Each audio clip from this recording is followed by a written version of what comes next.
নমস্কার বন্ধুরা, আমি সন্তু সন্তু মানুষই রান্নাঘরে তোমাদের সবাইকে স্বাগত। আজকে নতুন রেসিপি দেখাচ্ছি, টমেটো দিয়ে ভোলা মাছের ঝাল। তো এখানে ভোলা মাছ নিয়ে নিয়েছি। এখানে গ্যাসে আমি কড়াই বসিয়ে দিয়েছি, গ্যাসটা এবার জেলে দেব। এখানে কড়াই তেল দিয়ে দিচ্ছি, এখানে গ্যাস জেলে দিয়েছি। পুরো ভিডিওটা বন্ধুরা শেষ পর্যন্ত অবশ্যই দেখো। এখানে কড়াইতে তেল গরম হতে থাক। এখানে তেলটা গরম হয়ে গেছে, ধোঁয়া উঠছে, মাছটা আমি এবার ছেড়ে দেবো।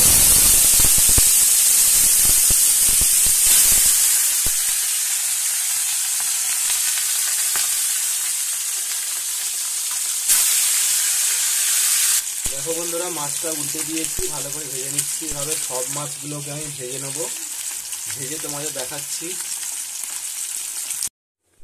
দেখো বন্ধুরা, আমার সব মাছ ভাজা হয়ে গেছে। এবার আমি এই কড়াইতে এবার তেল দিয়ে পেঁয়াজগুলো দিয়ে দিচ্ছি। পেঁয়াজগুলো দিয়ে ভাজতে থাকবো। ননস্টিক কড়াই নিয়ে নিয়েছি।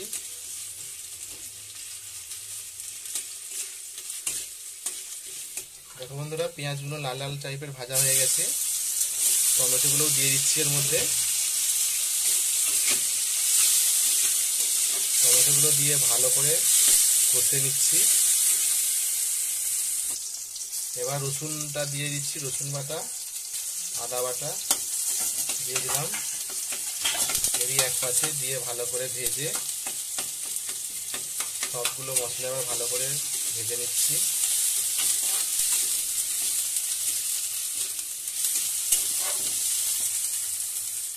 এবার এতে স্বাদ মতো নুন দিয়ে দিচ্ছি।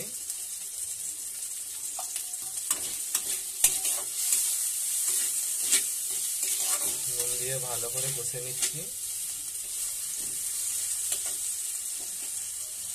দেখো বন্ধুরা, টমেটো প্রায় গলে গলে গেছে। তো এবার আমি হলুদ লঙ্কা দিয়ে দিচ্ছি। হলুদ দিয়ে দিলাম, লঙ্কার গুঁড়ো দিয়ে দিলাম। কম ঝাল খাই আমরা, কম ঝাল দিয়ে দিলাম। যে যেমন ঝাল খাবে সে সেরকম ঝাল দেবে। দিয়ে ভালো করে কষে নিচ্ছি আবার। দেখো বন্ধুরা, অল্প সামান্য পরিমাণ জল দিয়ে আরো ভালো করে কষিয়ে নিচ্ছি। দেখতে পাচ্ছ তেল ছেড়ে ছেড়ে গেছে, তার মানে আমার কষানো হয়ে গেছে এটা।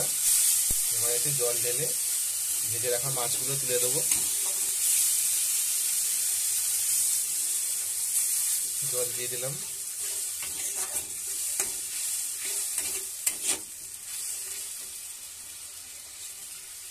দেখো বন্ধুরা, ঝোলটা ফুটে গেছে।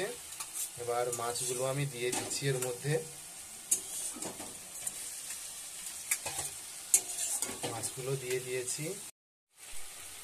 এই দেখো বন্ধুরা, কত সুন্দর দেখতে লাগছে। এবার ভোলা মাছের ঝাল হয়ে গেল টমেটো দিয়ে, কত সুন্দর খেতে লাগবে। এবার হয়ে গেছে, এটাকে নামিয়ে নিচ্ছি। নামিয়ে তোমাদের দেখাচ্ছি। দেখো বন্ধুরা, নামানো হয়ে গেছে, তোমাদের দেখিয়ে দিচ্ছি।